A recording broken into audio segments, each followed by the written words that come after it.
It started with a phone call, as most things do. Arlen St. Clair gave me a call one day, and he said, I just got a phone call from the ER, and my son's been brought in to the ER. He's been in an accident. And I was like, wow, okay. And I said, do you want me to go with you? And he said, yeah, I would really like it if you came with me. I said, okay, pick me up. I'll be out front and I'll be ready to go. And he said, okay, I'm on my way. And as I was going out the door, I grabbed a camera. And I really don't know why I did it. You know, I mean, I thought maybe he might need some photos for insurance purposes or something like that. But I really had no concrete reason why I did this. So we get down to the hospital. It was one of the local hospitals here in the Bay Area. And they basically get us through security and let us go into the back part of the ER center where he is. And the thing that struck me the most is the amount of blood that was on the floor when we walked in. One section of the floor was just, there were blood stains everywhere. And it was very unnerving. Very, very, very unnerving. It's one thing to see it on television. It's one thing if it's a stranger, someone you don't know. But when it's a friend of yours that you know personally, everything is more amplified. Everything is more so. And it just kind of hit me, and I thought, wow, you know, look at all that blood. His body was, it looked like he had been beaten like hell in a back alley and you know, mugged. That's what he looked like. And the swelling, it was amazing. I had no idea that skin can stretch that far. The swelling was incredible.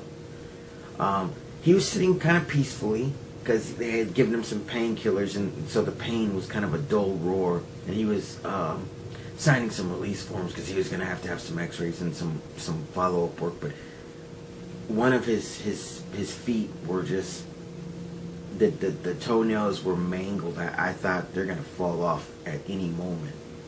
And his heart rate was fluctuating considerably. And it was just, and Arlen was standing there, you know, and he was keeping a stiff upper lip and everything. And, you know, he maintained himself very, very well. That's one thing that this situation has taught us. Don't panic. Don't get emotional. You know, check out the facts and make a decision based upon what you know, and don't panic. And so that's how we've always approached things. And so Arlen was very cool and calm, and he hit the pavement at about 50 miles an hour. Fortunately, Arlen's son is a very safety conscious motorcycle rider, so you know, he was wearing some very heavy gear, and that's what he said. That's the only thing that saved his life. When he hit the asphalt very hard, and at 50 miles an hour, you know, you're gonna scrape. And I saw the suit that he was wearing was just, it was a shredded rag. One part of it, one side of it was just a shredded rag. And so, you know, being the devil's advocate that I am, I said, I gotta know something. And I leaned forward and I said, was this an accident? And he kind of cocked his head sideways, and he kind of stared off to the left, and he said no. He said, this guy sideswiped me on purpose. And he said, the only logical thing I can think of is I'm working on this case with you. He was a researcher, and he and I both started researching past legal cases that involved Patterson and the Watchtower, and we were trying to get an idea of strategy and the way that they approach things, and get an idea of who our opponent was. So we had researched a lot of legal cases. The Watchtower has been in court more times than most people realize, and we found a ton of cases. And so he felt it was because of his participation in the case that this was the cause of his his misfortunate accident. And after that, he went into hiding. He literally, to this day, I don't know where he lives. We send emails to each other.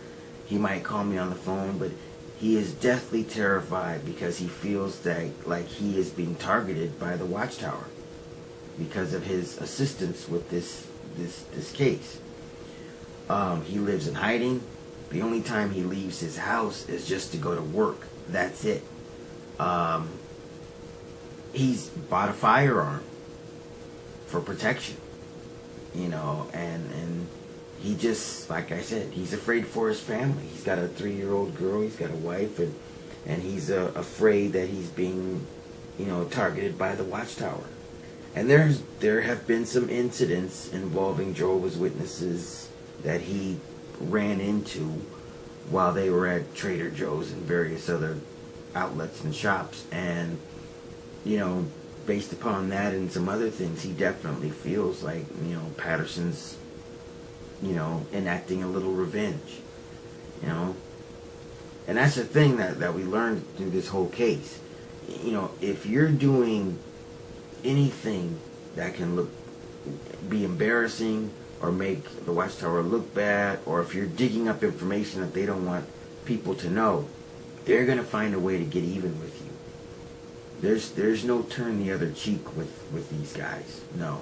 There's no Bible principle. It's just, you know, you're going to make us look bad, you're going to embarrass us, you're going to expose our secrets, we're going to come after you then and do some damage to you too.